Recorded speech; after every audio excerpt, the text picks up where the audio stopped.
अगर दिल्ली के आंदोलन में हमने संसद घेर ली होती, श्रीलंका की तरह संसद के अंदर घुस गए होते, या तो हमारी बात मान ली होती या हमें मार दिया होता, लेकिन तो आर पार की हो जाती ना। लेकिन चडूनी साहब, ये अराजकता नहीं कहलाएगी ऐसी? नहीं, कोई अराजकता नहीं।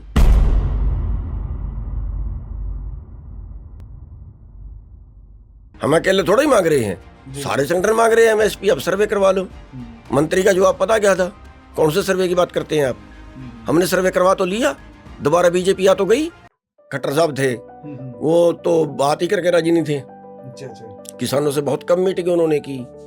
और हुड्डा किसान साहब भी तो उनका हेलीकॉप्टर भी नहीं उतरने देते थे। किसान क्या कम कर रहे थे उनके साथ? केजरीवाल ने तो मेरे को यहाँ तक ऑफर दी थी कि किसान यूनियन छोड़ के आ जा, मैं हरियाणा का अध्यक्ष बनाता हूँ। इसको थोड़ा सा पूरा करो। भूपेंद्र हुड्डा ने भी कोई ऑफर दी थी आपको? भूपेंद्र हुड्डा ने, दीपेंद्र हुड्डा, भूपेंद्र हुड्डा, वो भी कुछ? हाँ, दीपेंद्र हुड्डा ने। अब मैंने पहले दिन लिखा था, पहले दिन जब ये आंदोलन की बात कर रहे थे, तब बोल रहा था कि काले पे धोड़ा लिख दूंगा अगर आप एमएसपी ले लो आंदोलन। बीजेपी कब चाहती है आंदोलन खत्म हो? बीजेपी तो चाहती है लगातार आंदोलन हो। तो 12.5 महीने एक जगह पे चौकड़ी मार के बैठ गए, ये आंदोलन होता है? अब ये 13 महीने बैठे रहे, एक जगह पे बैठ गए, ना हमने आने देना, ना जाने देना, ना आगे बढ़ना, ना पीछे जाना, ना आगे बढ़ना, ना पीछे जाना, या तो मरो भिड़ के।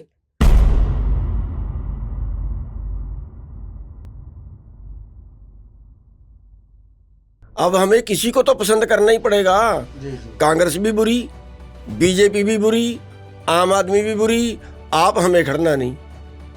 तो फिर अमेरिका, फिर कहीं से अंग्रेज दोबारा लाएं क्या? वो आने बंद। मतलब हम ये कहें कि मनमोहन के राज में जो आंकड़े थे वो सही आते थे, चाहे उसकी संख्या ज्यादा नजर आती थी। हाँ। मोदी सरकार में आंकड़ों को कम किया गया है, हालात नहीं बदले हैं।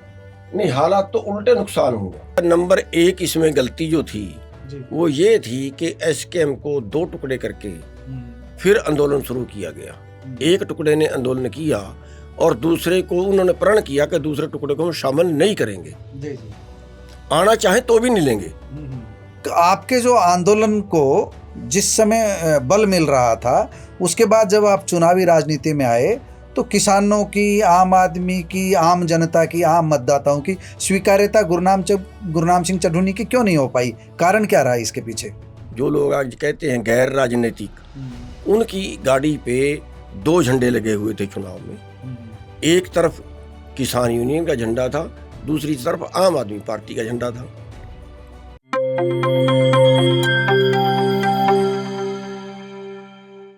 प्यारे दोस्तों, सादर अभिवादन। मैं हूं महेश कुमार वैद्य और आप देख रहे हैं एनजेपी हरियाणा।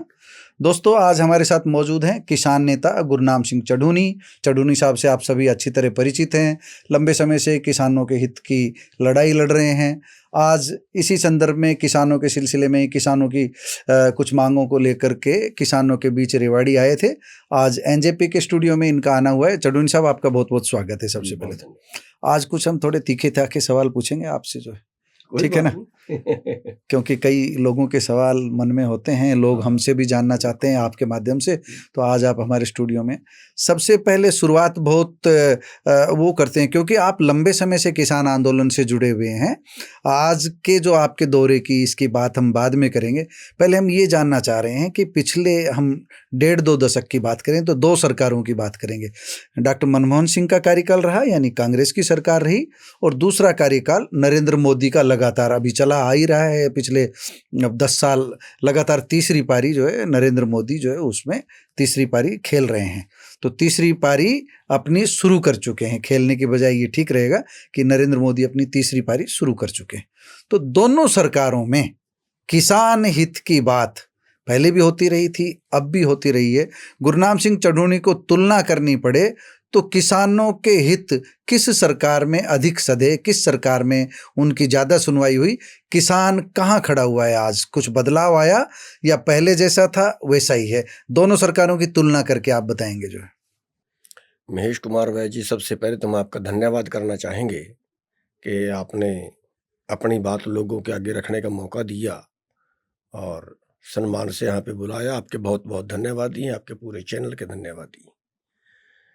जहाँ तक दोनों का कंपटीशन करने का सवाल है, वो थोड़ा सा अंतर ये रहा है कि मनमोहन सिंह जी ने आम जनता के लिए ज़्यादा काम किए हैं और जो मोदी जी रहे हैं उन्होंने कारपोरेट के लिए ज़्यादा काम किए हैं। और जैसे मनमोहन जी ने स्कीम चलाई कि भी मनरेगा चलाया या आरटीआई का अधिकार दिया या और इस तरह के जैसे सड़कें थी, उन्होंने कहा कि जो 8 किलोमीटर तक की लंबी सड़कें हैं उन सबको 12 फुट से चौड़ा करके उनको 18 फुट कर दिया जाए, तो निचले स्तर तक का रहा। मोदी जी ने ज़्यादा काम जो है वो कारपोरेट के लिए किया, जैसे उनका एनपीए को एडजस्टमेंट करनी जी जी, या जो बड़े हाईवे निकालने वो बहुत से निकाले हैं जिन पे मतलब लोकल आदमी नहीं चल सकता जी जी जी, और व्यापारिक वो रोड बनाए हैं। जी तो भारत की जो जनता है वो ज़्यादा जनता जो है वो गरीब क्वालिटी की है जी जी, या मीडियम क्वालिटी की है। और यहाँ पे जो अमीरों को ज़्यादा फायदा पहुँचाया गया वो मोदी के राज में ज़्यादा बढ़ोतरी मिली है, पहले भी रही है। जी जी, ये नहीं है कि पहले बिल्कुल उनकी कोई अनदेखी थी, पहले भी उनका जो था ज़्यादा उन्हीं के ऊपर ध्यान होता था। दूसरी चीज़ एक जो बहुत गंभीर मसला है वो ये है कि भारत में उसकी सरकार बनती है जिसको अमेरिका चाहता है। मतलब भारत में सरकार उसकी बनती है जिसको अमेरिका चाहता है, जिसको अमेरिका चाहता है। यहाँ पे पहले अंग्रेजों का डायरेक्ट राज था, अब अमेरिका का इनडायरेक्ट राज है। इसकी वजह क्या है? इसकी वजह है कि हम जो है वो आर्थिक गुलामी की तरफ बढ़ रहे हैं, या हमारे देश के जो नेता हैं वो इस तरीके से राज करते हैं कि तेरा राज चले, देश चाहे बचे चाहे ना बचे, देश की चिंता नहीं है, देश की चिंता नहीं है। मनमोहन सिंह में कुछ थी, लेकिन फिर भी जो कांग्रेस है वो भी राजनीति से प्रेरित तो है। जी जी, मनमोहन सिंह तो अगर हम व्यक्तिगत उसकी बात करें तो व्यक्तिगत तो बहुत अच्छे थे, लेकिन फिर भी कांग्रेस की नीतियों को तो उसको ही मानना पड़ता था। हमारी आपकी जो बात आई दोनों की आर्थिक नीतियों को लेकर के आई, नरेंद्र मोदी और मनमोहन सिंह को लेकर के, हम किसान की राजनीति की बात कर रहे हैं, किसान के मुद्दों की बात कर रहे हैं। नरेंद्र मोदी ने सत्ता संभालने से पहले नारा दिया कि किसानों की आय दोगुनी करेंगे हम, जो है उसके लिए बाजरे जैसी कुछ फसलों के समर्थन मूल्य में तो अच्छी बढ़ोतरी भी की गई। अब भी जो समर्थन मूल्य चल रहा है वो किस स्तर पर है वो आप ज़्यादा तुलना कर पाएंगे। हम ये जानना चाह रहे हैं कि किसानों की जो आर्थिक स्थिति है, जैसे लातूर के मामले थे, जो महाराष्ट्र के जो किसानों के आत्महत्या के मामले थे, क्या अंतर आया? पिछले हम 2 दशक की राजनीति की बात करें तो किसानों की जो आर्थिक स्थिति है वो कुछ सुधरी है, वहीं की वहीं खड़ी है? किसान चाह क्या रहे हैं अभी? नहीं, जो आर्थिक स्थिति की हम बात करते हैं, आर्थिक स्थिति में अगर हम देखें कि आज 9 लोगों के पास 50 करोड़ लोगों के बराबर प्रॉपर्टी, अगर हम देश का आंकड़ा इकट्ठा करें, देश के 9 लोगों के पास, देश के 9 लोगों के पास देश के 50 करोड़ लोगों के बराबर संपत्ति है। जी जी, अगर हम एक आंकड़ा ये देखें तो जी, और दूसरा हम देखें आज भी 40-45% बच्चे कुपोषित हैं। जी जी, कुपोषण के शिकार हैं, कुपोषण के शिकार हैं। और अगर हम आंकड़ा देखें सुसाइड का, किसानों के सुसाइड का जो आपने बात की है जी, वो इन्होंने आंकड़े देने बंद कर दिए। अब आंकड़े नहीं आ रहे हैं, आंकड़े नहीं आ रहे हैं, या उसमें एक कटौती कर दी कि जैसे मेरे पास 2 बेटे हैं जी जी, जमीन मेरे नाम है और मेरा परिवार को कोई दूसरा संभाल रहा, मैं तो मान लिया बुजुर्ग हो गया एक आदमी जी जी, तो उसका जो आगे परिवार है, आगे लड़के वो संभाले हैं कारोबार तो जी जी, और उन पे आर्थिक तंगी ऐसी आ गई कि बैंक ने तंग कर दिया, साहूकार ने तंग कर दिया, उनको सुसाइड कर दिया। तो वो कहेंगे नहीं ये किसान नहीं था, इसके नाम जमीन नहीं है, उसको नहीं मान रहे, उसको काट दिया, उसको नहीं मान रहे। और जो आंकड़े एक्चुअली आ रहे थे वो आने बंद। मतलब हम ये कहें कि मनमोहन के राज में जो आंकड़े थे वो सही आते थे, चाहे उसकी संख्या ज्यादा नजर आती थी। हाँ। मोदी सरकार में आंकड़ों को कम किया गया है, हालात नहीं बदले हैं। नहीं, हालात तो उल्टे नुकसान हुआ, उल्टे नुकसान हुआ है। हालात उल्टा नुकसान ये हुआ कि अभी जो आज का टाइम है वो हमें एमएसपी से 3 लाख से 4 लाख करोड़ पर साल कम मिलता है एमएसपी से। हालांकि मोदी जी ने ये कहा था, अगर आप उसका भाषण सुन लें, कि सारे खर्चे जोड़ के जो रेट बनेगा उसके ऊपर 50% मुनाफा देंगे। स्वामीनाथन आयोग की रिपोर्ट की बात, अर्थ उसका ये निकलता था। उन्होंने ये कहा हम ये खर्चा जोड़ेंगे, वो खेती का वो खर्चा, सारे जोड़ के जितना रेट बनेगा उसके ऊपर 50% मुनाफा देंगे। ये उन्होंने अपने भाषण में बार बार बोला। अगर वो बोलते हैं तो फिर मैं हरियाणा का आपको आंकड़ा बता दूं जी। अभी 3 साल से हरियाणा का एग्रीकल्चर डिपार्टमेंट भी आंकड़े दोबारा है जी। जब गेहूं का रेट 1900 रुपये था जी, तब हरियाणा सरकार का एग्रीकल्चर डिपार्टमेंट का गेहूं पे खर्चा 2200 रुपये था क्विंटल का जी जी। ठीक है, अब 2200 रुपये के ऊपर 50% जोड़ें तो बन गया 3300 रुपये और मिला था हमको 1900 रुपये जी। अगर वो हिसाब, दूसरा उन्होंने ये कहा था कि मैं सरकार आते ही पहली कलम से कर्जा माफ करूंगा और ये मेरी जिम्मेवारी है। मोदी का वादा था, मोदी का भाषण मैंने सुना है जी। और ये मेरी जिम्मेवारी है कर्जा माफ कर तो ये कहा था। अब किसी किसान का हुआ तो बता दो, 16,35,000 करोड़ पिछले 10 सालों में, जबकि मोदी की सरकार सेंटर में आई है तब से कारपोरेट का जरूर बट्टे खाते में डाला है। यानी वो 16,35,000 करोड़ का अर्थ मोटे तौर पे ये मान लीजिए कि जितना एग्रीकल्चर लोन है, जो आप एनपीए की बात कर रहे हैं, वो जो कारपोरेट जगत का तो कर दिया, माफ कर दिया, बट्टे खाते लगा दिया। जो एग्रीकल्चर लोन है वो 2 तरह का लोन है, एक एग्रो इंडस्ट्री, एक एग्रीकल्चर जी। अगर एग्रो इंडस्ट्री का लोन निकाल दें, एग्रीकल्चर का लोन माने, तो एग्रीकल्चर के टोटल देश के लोन से करीब 2 गुना जी जी। वो हो गया जो चंद लोगों का माफ कर दिया या बट्टे खाते में डाल दिया। बट्टे खाते के डालने का मतलब है कि ये वापस नहीं आता। और इतना मैंने उसके बारे जब पढ़ा है तो इतना गंभीर मैटर है कि मेरी तो 1 करोड़ रुपए का जमीन उन्होंने 5 लाख के कर्जे में जो है वो उन्होंने रहन कर ली। 1 एकड़ पे उन्होंने 1.5 लाख रुपए लोन दिया, 50 लाख का मेरा किला था। अब मैं तो कर्जा मार ही नहीं सकता क्योंकि मेरा तो 50 लाख का किला 1.5 लाख में रहन है। और इंडस्ट्री का जो है, इंडस्ट्री का या कंपनियों का जो है वो सिस्टम ये है कि आपकी 10 कंपनियां हैं, आपने एक कंपनी में शेयर लगाया है और वो अगर वो कंपनी डूबी तो आपका वही केवल वो शेयर डूबेगा।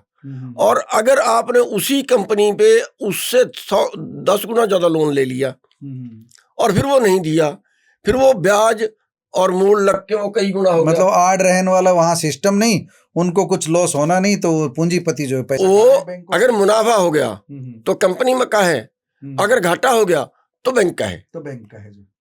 तो इस सिस्टम को नहीं बदला गया जो, इस सिस्टम को नहीं बदला गया। और इसने सारे देश की, मतलब ये मॉडर्न डकैती है जी जी, मॉडर्न डकैती।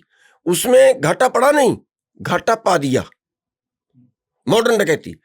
पीछे खबर आई थी 45,000 करोड़ का लोन 450 करोड़ में सेटिंग कर ली। यानी 100 रुपए के लोन पे 2.5 रुपए, अगर 100 रुपए कर्जा था तो 2.5 रुपए में सेटल कर लिया कि भैया 2.5 मेरे को दे दो, 100 माफ। ये ऐसे कर दिया जो उनको, जो खबर आई थी पीछे जी जी जी। चड्ढूनी साहब, आप अभी थोड़ी देर पहले आम आदमी की बात कर रहे थे कि मनमोहन सिंह ने थोड़ा सा आम आदमी पार्टी के बारे में सोचा, थोड़ा सा पंजाब में आम आदमी, मैं इसलिए कहना चाहूंगा कि उन्होंने 72,000 करोड़ रुपया किसानों का माफ किया था जी जी। अभी तक एक बार ही किसानों का कर्जा माफ की बात हुई थी। 72,000 करोड़ का कहा था उन्होंने, 72 हुआ नहीं था जी जी। 50,000 करोड़ के एट्टे पेट्टे करीब हुआ था। लेकिन कुछ एक पहल तो थी, कुछ एक पहल तो थी। कोई मरे ना, जो मर रहा है वो आत्महत्या ना करे, वो बच जिंदा रह जाए, इसका प्रयास हुआ था, इसका प्रयास उन्होंने किया था। तो अभी हम ये जानना चाह रहे हैं कि अभी लंबे समय से किसान आंदोलन चल रहा था पंजाब में, बॉर्डर पर जैसे अभी खबरें आ रही है, आपने सुन ही लिया होगा, डल्लेवाल पंधेर दोनों को जो है अभी हिरासत में है, वो वहाँ से पुलिस बैरिकेडिंग हटा रही है। वहाँ पंजाब की आम आदमी पार्टी सरकार है, उधर इधर भारतीय जनता पार्टी की सरकार है। इस आंदोलन को लेकर के आपकी क्या टिप्पणी है, क्या राय है? वो आंदोलन इतने दिन चला, उस आंदोलन को लेकर आपकी राय जानना चाहेंगे। और अब जो पुलिस कार्रवाई हुई है, आंदोलन को खत्म किया गया है, वहां से बैरिकेडिंग वगैरह हटाई गई है, तो बैरिकेड्स वगैरह हटाए, इसको लेकर के आप क्या कहेंगे? डल्लेवाल और पंदेर दोनों की बात कर रहा हूँ मैं। जो देखिए, वैसे तो मेरे को इस पे टिप्पणी ये तो ताजा मामला है, करनी नहीं चाहिए, क्योंकि जी लेकिन आप सवाल पूछ रहे हैं और बहुत सी मीडिया पूछ रही है, जी तो इस पे जो था नंबर 1 इसमें गलती जो थी जी वो ये थी कि एसकेएम को 2 टुकड़े करके फिर आंदोलन शुरू किया गया। एक टुकड़े ने आंदोलन किया और दूसरे को उन्होंने प्रण किया कि दूसरे टुकड़े को हम शामिल नहीं करेंगे, जी जी आना चाहे तो भी नहीं लेंगे। जैसे मैं भी उनके पास 3 बार गया हूँ, उन्होंने कहा कि मतलब एक तरह से किसान आंदोलन में जो एक पहले संयुक्त कमेटी बनाई थी, फेडरेशन बनाई थी, वो सब अलग अलग राह पर चल पड़े, अलग अलग राह पर लड़ते रहे। उसके 2 टुकड़े कहोगे, 2 टुकड़े होने की वजह से आंदोलन का वजन कम हो। लेकिन मैं बीच में आपकी बात काट रहा हूँ। एक उस समय जहां तक मुझे याद है मुद्दा उठा था कि गैर राजनीतिक और राजनीतिक। गुरनाम सिंह चढ़ूनी ने जब कहा कि नहीं हमको चुनावी राजनीति में जाना चाहिए, तब दूसरा एक पक्ष था जो विरोध कर रहा था कि चुनावी राजनीति में नहीं जाना चाहिए। गुरनाम सिंह चढ़ूनी चुनावी राजनीति में जाते हैं और चुनावी राजनीति में उनकी स्वीकार्यता नहीं होती है, 1000-2000 वोट आते हैं। तो आपके जो आंदोलन को जिस समय बल मिल रहा था, उसके बाद जब आप चुनावी राजनीति में आए, तो किसानों की, आम आदमी की, आम जनता की, आम मतदाताओं की स्वीकार्यता गुरनाम सिंह चढ़ूनी की क्यों नहीं हो पाई? कारण क्या रहा इसके पीछे? उसमें एक बड़ा कारण तो ये था कि जब दिल्ली से आंदोलन खत्म करके आए, जी देखिए हमारे पास 2 रास्ते हैं, या तो हम राजनीति को शुद्ध कर दें, जी अच्छे आदमी राजनीति में भेजें, बुरे आदमी को राजनीति से भगाएं। चाणक्य ने भी कहा है कि बुरे आदमी, अच्छे आदमी राजनीति से दूर रहेंगे तो बुरे आदमी आपके ऊपर राज करेंगे। जी जी एक तरीका तो वो है, जब हमारी वोट ज़्यादा है और वोट डालते टाइम हमें लड़ना भी नहीं है, हमें रास्ता भी नहीं रोकना है, और वोट के हम ज़्यादा हमारे पास है, तो हम उससे बीजेपी को, कांग्रेस को, आम आदमी पार्टी को चुनते हैं। जो लोग आज कहते हैं गैर राजनीतिक, उनकी गाड़ी पे 2 झंडे लगे हुए थे चुनाव में। एक तरफ किसान यूनियन का झंडा था, दूसरी तरफ आम आदमी पार्टी का झंडा था। गैर राजनीतिक तो नहीं हुए ना, नहीं हुए, उनको वोट डाले और अब 2 साल में उनसे दुखी हो गए। अच्छे थे तभी चुने होंगे, जी जी अब हमें किसी को तो पसंद करना ही पड़ेगा। जी जी कांग्रेस भी बुरी, बीजेपी भी बुरी, आम आदमी भी बुरी, आप हमें खड़ना नहीं, तो फिर अमेरिका, फिर कहीं से अंग्रेज दोबारा लाएं क्या? लेकिन एक चीज तो एक चीज, दूसरी चीज, एक तो रास्ता है संपूर्ण रास्ता कि हम राजनीति से जो है वो किसान वर्ग को क्या पूरे देश को बचा सकते हैं। पानी की मारी खेती पानी से ही हरी होगी। दूसरी चीज आंदोलन, आंदोलन से भी मनवाया जा सकता है, लेकिन आंदोलन फिर दम से आर पार का। अब जैसे उदाहरण के तौर पे पूरे देश का किसान 20-21 के आंदोलन में इकट्ठा हुआ, तो 12.5 महीने एक जगह पे चौकड़ी मार के बैठ गए, ये आंदोलन होता है। तो अब ये 13 महीने बैठे रहे, एक जगह पे बैठ गए, ना हमने आने देना, ना जाने देना, ना आगे बढ़ना, ना पीछे जाना, ना आगे बढ़ना, ना पीछे जाना, या तो मरो भिड़ के। अगर दिल्ली के आंदोलन में हमने संसद घेर ली होती, श्रीलंका की तरह संसद के अंदर घुस गए होते, या तो हमारी बात मान ली होती या हमें मार दिया होता, लेकिन तो आर पार की हो जाती ना। लेकिन चढ़ूनी साहब, ये अराजकता नहीं कहलाएगी ऐसे? नहीं, कोई अराजकता नहीं, हम खाली नहीं, हमारे जो आंदोलन है उनमें हिंसात्मक गतिविधि तो होनी नहीं चाहिए। बिल्कुल नहीं। तो जब हम लाल किले पर चढ़ जाएंगे झंडे लेकर के, लाल किले पर बिल्कुल चढ़ गए थे जब आंदोलन में ट्रैक्टर जब घुसे थे, तो वो एसकेएम का फैसला नहीं था। जी जी, एसकेएम का फैसला वो नहीं था।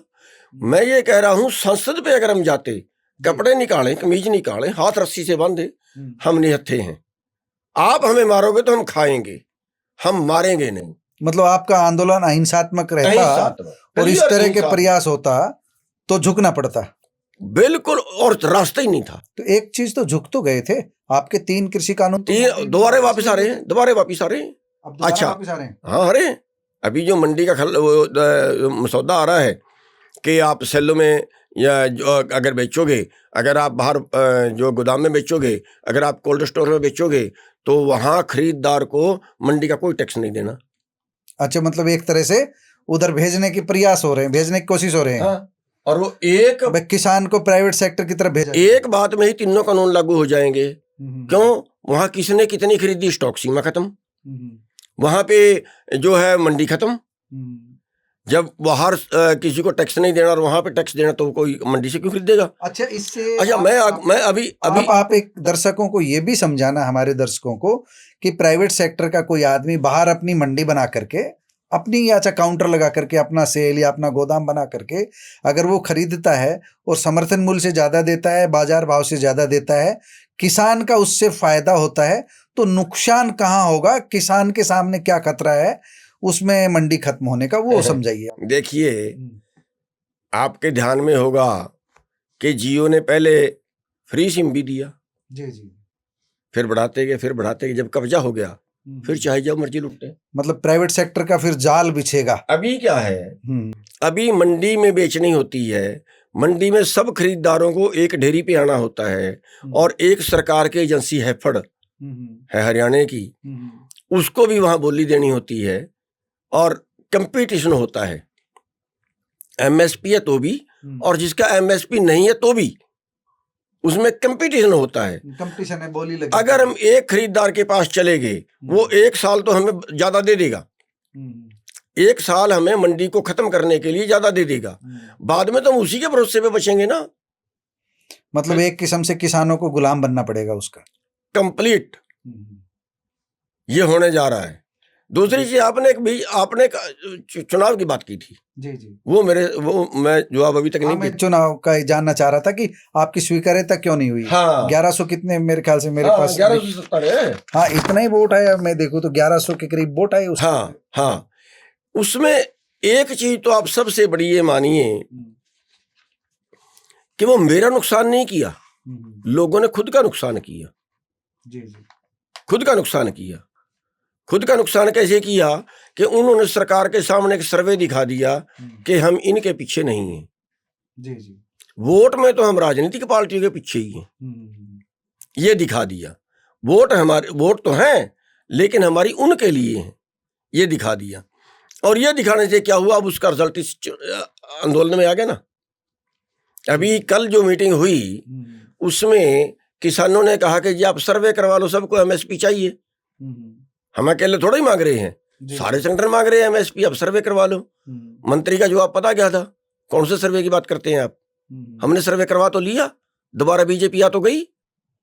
तो अभी हम आपसे भी यही जानना चाहेंगे, जो शिवराज चौहान ने बोली बात, सर्वे की बात बोली। हाँ। अभी देखिए, पहले मनोहर लाल वन, फिर मनोहर लाल का जजपा के साथ सरकार आ गई, तीसरी बार फिर पूर्ण बहुमत की आ गई।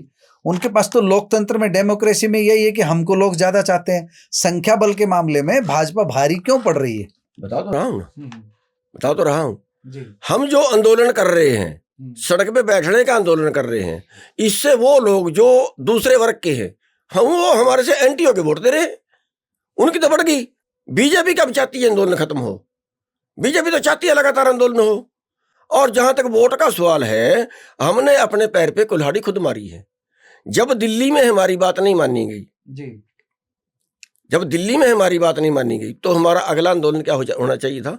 अगला आंदोलन वोट का आंदोलन। जी। सारी पूरी एसकेएम पंजाब में जाएगी, पंजाब के लोगों को चुनाव लड़वाएंगे, वोट का आंदोलन। किसी पार्टी को कोई स्वीकार्य नहीं है, कोई हमारी नहीं है, हम तो खुद का राज लाएंगे। जो दिल्ली में प्रयोग हुआ था, आंदोलन उठा, अन्ना हजारे आए, आंदोलन मनमोहन सरकार के खिलाफ चला लगातार, आपको उससे एक राजनीतिक दल का उदय हुआ, आम आदमी पार्टी का। वो आंदोलन तो आज लोगों का विश्वास उठ गया है उस आंदोलन से, तो क्योंकि दिल्ली में अभी लोगों ने जवाब दिया है, केजरीवाल को स्वीकार नहीं किया है। देखिए, दिल्ली में 2 बार सरकार बनाने के बाद जी अस्वीकार किया है, 2 बार सरकार बनाने के बाद, और पंजाब में भी उनकी बना दी। पार्टी जड़ पकड़ गई, बराबर में खड़ा तो हुआ। और ये भी नहीं है कि उन्होंने सुधार नहीं किया, उन्होंने मेडिकल का सुधार किया, शिक्षा का निचले स्तर के सुधार किए भी हैं। लेकिन 10 साल बाद तो जनता बदलाव चाहती है, प्राकृतिक है। कि 10 साल बाद चुनाव बदलाव चाहती है। मैं ये कह रहा हूं कि हमारे लोगों ने जो फैसला किया कि हम चुनाव में नहीं जाएंगे, जो जाएगा उसको भी बाहर करेंगे, ये विचारधारा है। लेकिन अगर लोगों का ये मन रहा कि राजनीतिक दल के साथ ही रहें, जैसे 2 बार आम आदमी पार्टी को लाए, मेरी याद है जहां तक आपकी वाइफ शायद आम आदमी पार्टी में, उन्होंने चुनाव लड़ा, फिर आपको अलग राजनीतिक दल बनाना पड़ा, आम आदमी पार्टी से आपकी दूरी क्यों बन गई? नहीं, हमारी आम आदमी पार्टी से कोई दूरी नहीं बनी। हमारी तो ये थी कि हम किसान यूनियन में ही करना चाह रहे थे जी। ये हम अपना संगठन नहीं छोड़ना चाह रहे थे, ये सेवा नहीं छोड़ना चाह रहे थे। केजरीवाल ने तो चुनाव तो आपके खुद के बैनर के नीचे ही था। केजरीवाल ने तो मेरे को यहाँ तक ऑफर दी थी कि किसान यूनियन छोड़ के आ जा, मैं हरियाणा का अध्यक्ष बनाता हूँ। ऑफर दी थी केजरीवाल उस वक्त में? जी जी। कौन से सन की बात है? शायद करीब 2013-14 की। अच्छा, उस वक्त मेरे को ये ऑफर दी थी, लेकिन मैंने कहा कि नहीं, मैं जो अपने इसको थोड़ा सा पूरा करो। भूपेंद्र हुड्डा ने भी कोई ऑफर दी थी आपको? भूपेंद्र हुड्डा हाँ, दीपेंद्र हुड्डा ने मेरे को बुलाया था। उन्होंने मेरे को कुरुक्षेत्र से एमपी की ऑफर दी थी जी। एमपी सीट की ऑफर दी थी। बाद में वो उससे भाग गए, मुकर गए। ऑफर देने के बाद मुकर गए। मेरा मकसद राजनीति में जाने से ये था कि आज फर्ज करो सरसों नहीं बिक्री जी। उदाहरण के तौर पे हमारे सामने कोई समस्या आई, तो ये बात अगर एक एमएलए विधानसभा में उठाएगा तो वजन ज्यादा बनेगा, या यहाँ पे बैठे बोलेगा तो ज्यादा वजन बनेगा। इसलिए आप सदन में जाना चाह रहे थे? इनकी आवाज उठाने के लिए जाना चाह रहा था। अगर ये उठवाना ही नहीं चाहते, सड़क पे बैठना चाहते, फिर सड़क का रिजल्ट ये है जो हमारे सामने कल आ गया। डल्लेवाल को, पंधेर को उठाया। अब मैंने पहले दिन लिखा था, पहले दिन जब ये आंदोलन की बात कर रहे थे तब बोला था कि काले पे धोड़ा लिख दूंगा अगर आप एमएसपी ले लो आंदोलन से। अच्छा, हमको ये बताइए, जो एमएसपी की जो अब आपने बात कही, एमएसपी को लेकर के हरियाणा सरकार ये कहती है कि 24 फसलें हम एमएसपी पर खरीद रहे हैं। हरियाणा देश का ऐसा पहला राज्य है जहां एमएसपी देकर के फसलें खरीद दी जा रही है, 24 फसलें। हरियाणा सरकार के इस दावे को लेकर के चढ़ूनी साहब का क्या मानना है? देखिए, दावा तो ये कागजी होते हैं जी। अभी जो सरसों है वो जनवरी से आनी शुरू हो जाती है, तोड़िया जिसको हम बोलते हैं ऑयल सीड जी। जनवरी से आना शुरू हो जाता है। थोड़ा मोटा दाना होता है मेरे ख्याल से, तोड़िया पतला नहीं, थोड़ा सा इससे करीब ऐसा ही होता है जी। आम आदमी देख के नहीं पहचान सकता। और जो पीली सरसों है वो फरवरी में आ जाती है जी। फरवरी में एंड में दूसरी सरसों भी आ जाती है। मैंने वीडियो बना के डाली, खेत की डाली, मंडी के डाली कि देखो सरसों आ गई, खरीद भेजिए ना। फिर जाके उनसे मिले खुल्लर साहब से, और 28 फरवरी को उन्होंने कहा कि हम खरीद भेज देंगे। मेरी बात को मानते हुए कहा कि 28 फरवरी को खरीद भेज देंगे। बाद में लेटर आया 15 मार्च का जी। पहले था 28 मार्च का। 28 मार्च तक तो 1 किला भी सरसों का खड़ा नहीं बचेगा जी। फिर कौन सी खरीदेंगे? दूसरी बात, 24 फसलें हरियाणा में गिनवा दें कौन सी होती हैं जी। हरियाणा में तो 13 फसलें हैं, 14 फसलें हैं, 23 तो है ही नहीं। तीसरी चीज, उसमें हो सकता है मेरे ध्यान में नहीं हो, 24 बोला था उन्होंने, बोला था तो फिर तो 24 बोला था उन्होंने, लेकिन 24 देश की फसलें हैं, हरियाणा की नहीं होती वो। अच्छा, ठीक है।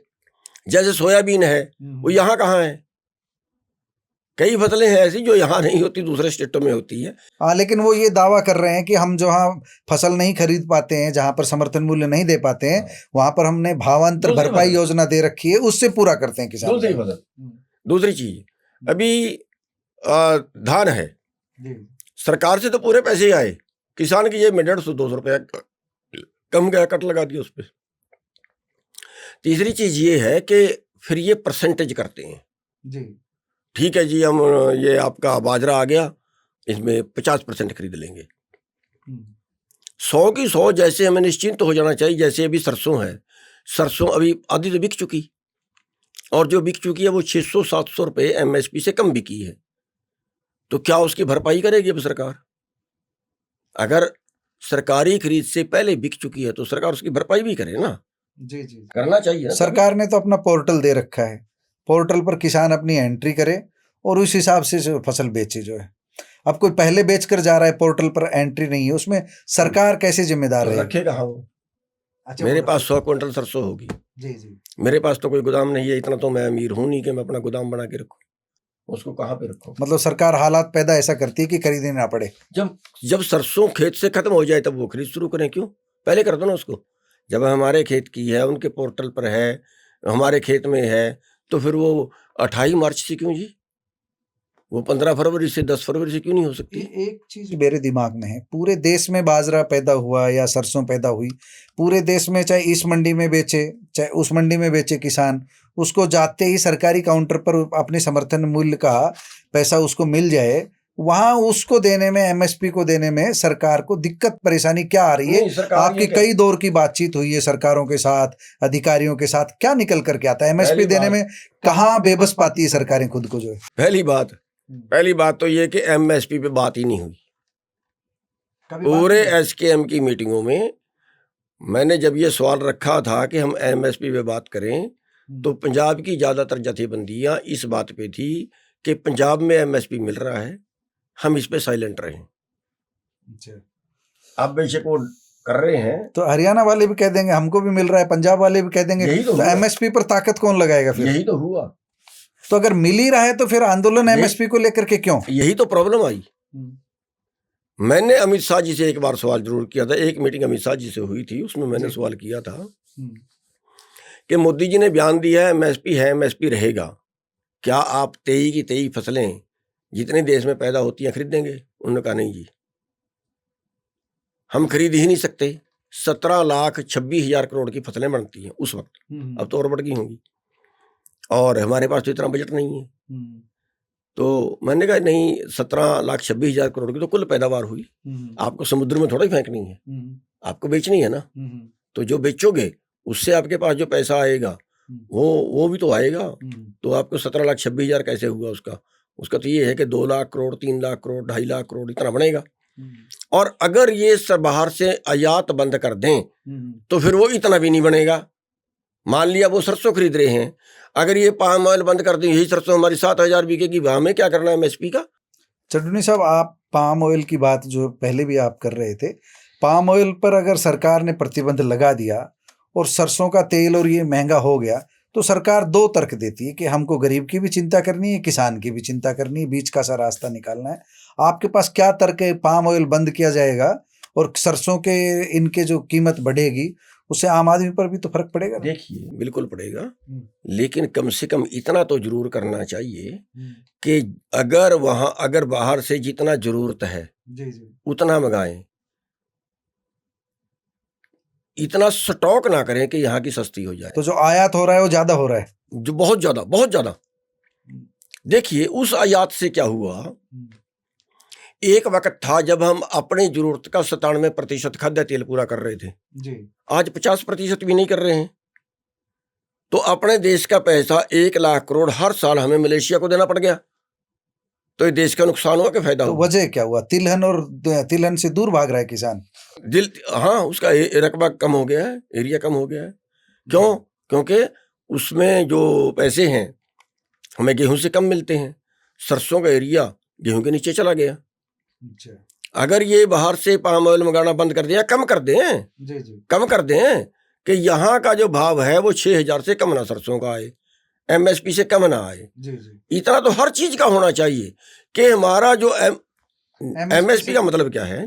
न्यूनतम पैदा होने, बिजाई से पहले तय किया है, बिजाई से पहले तय कर किया है कि आप बीजो, ये रेट पे तो हमारी गारंटी हम खरीद देंगे। हाँ, न्यूनतम समर्थन मूल्य तो ये तो मिलेगा ही आपको, ये तो मिलेगा, ऊपर मिले आपकी किस्मत। अब इनको जो बाहर से मंगाना है वो कम से कम ये तो ध्यान रखे ना कि एमएसपी से कम तो मार्केट ना हो। ये उस चीज का ध्यान नहीं रखते। ये तो अपने कमीशन खोरी पे हैं कि बाहर से कितना कमीशन ले सकते हैं, इसलिए कर रहे हैं। आयातकारों से कितना बाहर से उनको हम फायदा पहुंचा सकते हैं, क्योंकि वो पार्टी को चंदा देते हैं। जी। उस खेल के अंदर जो है यहाँ का किसान तबाह हो रहा है। चड्ढूनी साहब, अभी बजट पेश किया था, अभी नायब सैनी वित्त मंत्री का दायित्व भी देख रहे हैं जो मुख्यमंत्री हैं। अभी किसानों की कीटनाशकों को लेकर के, नकली बीजों को लेकर के बहुत सारी बातें कही गई है।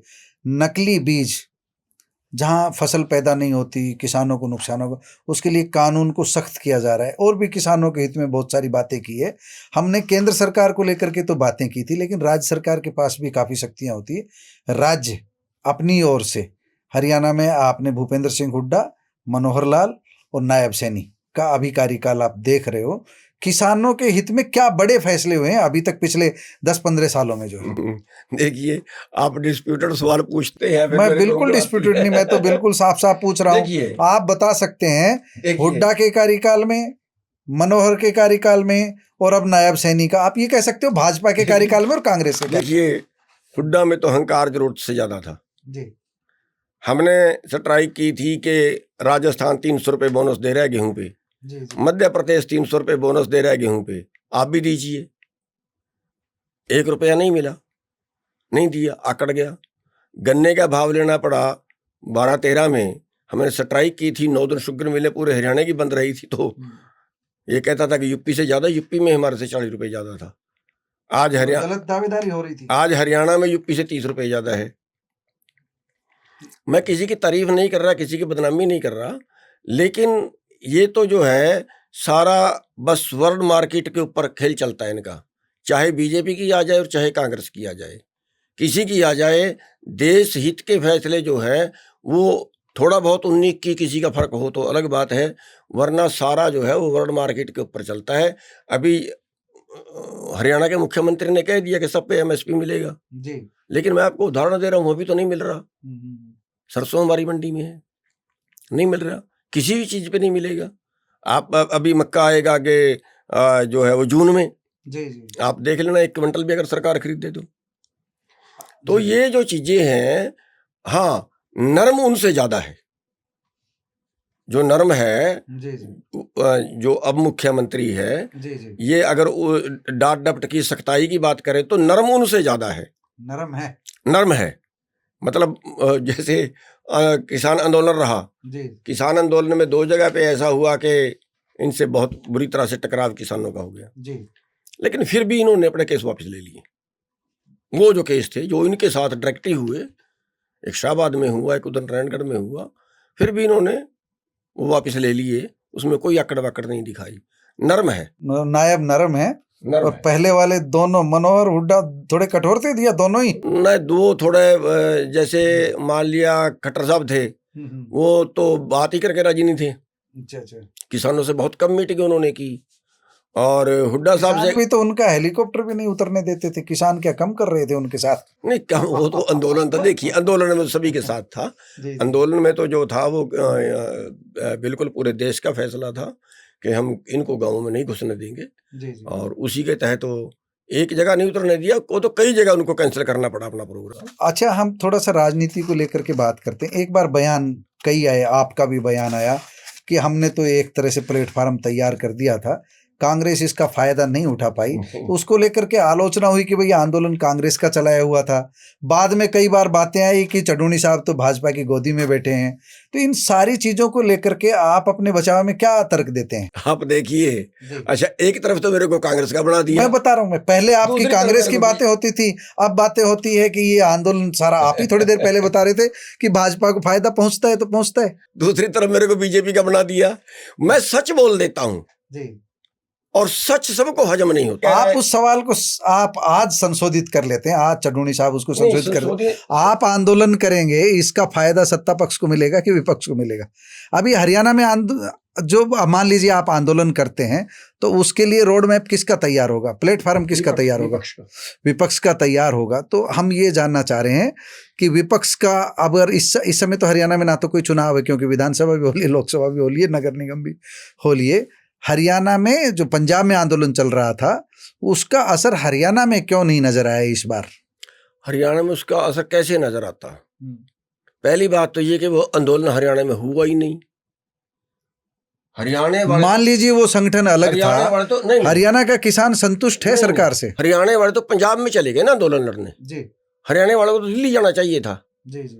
जब दिल्ली कूच का था तो हरियाणा से पंजाब पश्चिम दिशा में है और दिल्ली दूसरी दिशा में है, तो दिल्ली की तरफ जाना चाहिए था कि पंजाब में इंटर बढ़ जाना चाहिए थे जाके। ये बढ़ गए पंजाब में जाके, आंदोलन पंजाब में करने गए थे कि दिल्ली। तो आंदोलन की दिशा गलत थी, दिल्ली में करना चाहिए था। तो जब हरियाणा का तो लोग दिल्ली को जाएगा, अगर पहले आंदोलन में 2021 वाले में हम पंजाब में चले जाते तो क्या हरियाणा वाले घुसने देते? तो आंदोलन मतलब दिल्ली में करना चाहिए। आंदोलन दिल्ली में ही, आंदोलन का तरीका ये था कि हरियाणा में अगर आंदोलन होता तो पंजाब वाले को नहीं रोक सकते थे। चलिए अब हम समापन की ओर बढ़ते हैं। चड्ढूनी साहब, किसानों की जो स्थिति, आपने जो तस्वीर जो खींची है उस हिसाब से किसानों की स्थिति में बहुत ज़्यादा बदलाव नहीं आया है। आपको ये अगर बताना पड़े कि किसान की स्थिति कैसे सुधर सकती है, कोई कम शब्दों में क्या सरकार करे जिससे किसानों की स्थिति में सुधार आए। मैं रेवाड़ी की, महेंद्रगढ़ की, करनाल की, जींद की, राजस्थान के पड़ोसी अलवर, सीकर, इनकी बात करूं तो जब मैं दौरा करता हूं मैं देखता हूं जो यहाँ का किसान है वो खुद खेती नहीं करता है। लगभग यहाँ भी श्रम शक्ति वो लगा रखी है बाहर ने। बहुत कम हैं ऐसे लोग जो खुद खेती कर रहे हैं, मजदूरों पर निर्भर है। अगर किसान खुद खेती करे तो उसको ज़्यादा मुनाफा आ सकता है, ऐसा मेरे देखने में है। कई जगह, कुछ ऐसी भी जगह है जहाँ पर किसान खुद मेहनत कर रहे हैं। तो आप क्या मानते हैं किस तरह किसानों की स्थिति सुधरेगी? जो खेती में काम करने से कोई मुनाफा नहीं है। मैंने 16-16 घंटे खेती में काम किया है। जी जी, ठीक है, हाथ तोड़ने वाली बात है। 2 मजदूरों के बराबर किया है। मजदूर 8 घंटे करता था, मैं 16 घंटे करता था, और हमारा सारा परिवार करता था, लेकिन फिर भी हालत नहीं सुधरी। नहीं, कुछ कहते हैं कि डाइवर्सिफिकेशन जब करते हैं, विविधीकरण जब हम डाइवर्सिफिकेशन में देखिए, हमने अगर धान की जगह मक्का बिजाई कर ली तो फिर मक्के में धान के बराबर पैसे मिलेंगे तभी तो मक्का बीजे। अगर मक्के से 20,000 कम रह जाए, धान से कम रह जाए 20,000, तो धान पे जो सरकार सब्सिडी दे रही है उससे कुछ भरपाई होती है कि नहीं? पानी पे सब्सिडी और किस चीज? पानी पर जो सब्सिडी दे रही है, दूसरी फसल बोने से किसान को कुछ नहीं, कुछ लंबा चौड़ा नहीं है। जो ये डाइवर्सिफिकेशन पे कुछ इन्होंने किया है, अभी 7,000 8,000 दे रहे हैं, कुछ उससे फायदा है। लेकिन वो अभी भी वो जो है वो दूसरी फसल के मुकाबले, धान के मुकाबले पैसा मक्के में नहीं बढ़ता है जी जी अभी भी। और धान ज्यादा पैसे दे देता है। हालांकि धान में पानी भी ज्यादा लगता है, धान में बिजली भी ज्यादा लगती है। तो अगर सरकार इस पे और सब, अब 6-7 हजार तो 1 एकड़ पे सरकार की बिजली फूक जाती है। जी जी, ठीक है, और अगर सरकार इस सब्सिडी को और ज्यादा बढ़ा दे, गारंटी दे कि हाँ इतने तो आपको मिलेंगे, तो फिर उसका डाइवर्सिफिकेशन हो सकता है। तो हो सकता है जी। हाँ, और दूसरा जो आपने सवाल किया कि किसान कैसे बच सकता है, हाँ, आपके पास जो रोड मैप, सरकार को क्या बताना चाहेंगे भाई हमको ये सुविधा दे दो जिससे किसान का भला हो सकता है, क्या चाहते हो? नंबर 1 बात, कोई सरकार आपको सुविधा नहीं देगी। इनको वोट का डर है। अगर आप इनको वोट नहीं दोगे तो सरकार सुविधा देगी। एक बात तो ये। दूसरी चीज, या तो वोट का डर और या फिर आंदोलन आर पार का, या मार दो या मान लो। चड्ढूनी साहब, जो आर पार की आप 2-3 बार बातें कर चुके, 2 रास्ते।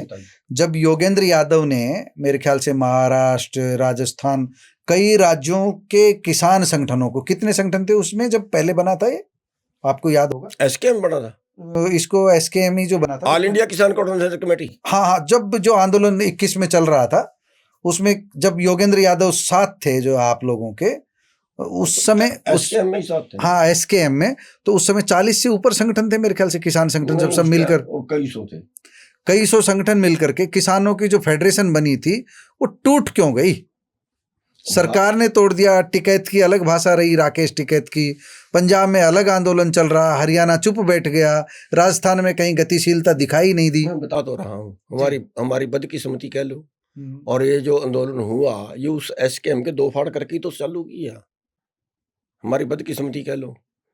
यानी वोट की तरफ हम जाएंगे नहीं, आंदोलन आर पार का करेंगे नहीं, राजनीतिक पार्टियां हमारी बात मानेगी। तो हम एक, आपकी बातों से एक निष्कर्ष ले सकते हैं कि राष्ट्रीय राजनीति में आज के दिन एक बड़े किसान नेता का अभाव है जो किसानों को दिशा दे सके। हाँ, बिल्कुल क्लियर है, ये क्लियर है। अगर देवीलाल राजनीति में तो कुछ सुधार किया जी, चौधरी चरण सिंह राजनीति में कुछ सुधार किया, सर छोटू राम राजनीति में तो कुछ सुधार किया। ठीक है, एक बात।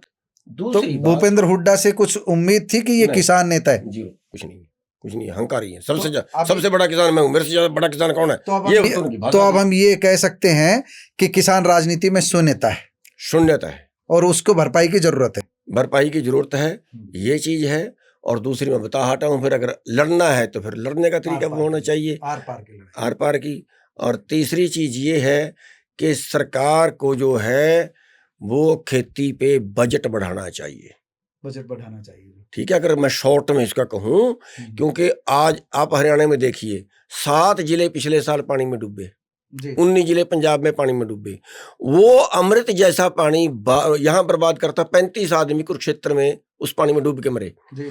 वो पानी वापिस समुद्र में गया, सारा कुछ बर्बाद करता हुआ। और वही पानी अगर सिंचाई के लिए दे दिया जाए, यानी तो वरदान बन जाए। 25% पानी हम यूज कर रहे हैं, 75% पानी हमें बर्बाद करता हुआ वापिस जा रहा है। और इस पे किसी का ध्यान नहीं, ना सेंट्रल गवर्नमेंट का ना स्टेट गवर्नमेंट का। ठीक ठीक। दोस्तों, आपने चढ़ूनी साहब की बातें सुनी। इन्होंने एक बहुत बड़ी बात की है कि भारत में आज के दिन, भारत में भी, हरियाणा में भी एक बड़े किसान आंदोलन की ज़रूरत है। किसानों की मांग तभी पूरी हो सकती है जब किसान एकजुट होंगे। लेकिन एकजुटता के पीछे सबसे बड़ा कारण ये है कि जो किसान संगठन है वो बिखरे हुए हैं, अलग अलग राज्यों में उनकी शक्तियां बटी हुई है। पंजाब में जो आंदोलन चल रहा है वो अपने स्तर पर चल रहा है, एसकेएम को दो फाड़ करके वो आंदोलन चल रहा था। और इनका ये मानना है कि जब तक कोई राष्ट्रीय स्तर पर किसान नेतृत्व नहीं उभरेगा ताकतवर, तब तक किसानों का भला होने वाला नहीं है। कोई राजनीतिक दल किसानों की उतनी चिंता नहीं करेगा जितनी किसानों के हित के लिए जरूरी है, किसानों की आर्थिक तरक्की के लिए जरूरी है। चढ़ूनी साहब, आपका बहुत बहुत धन्यवाद, आप हमारे स्टूडियो में आए।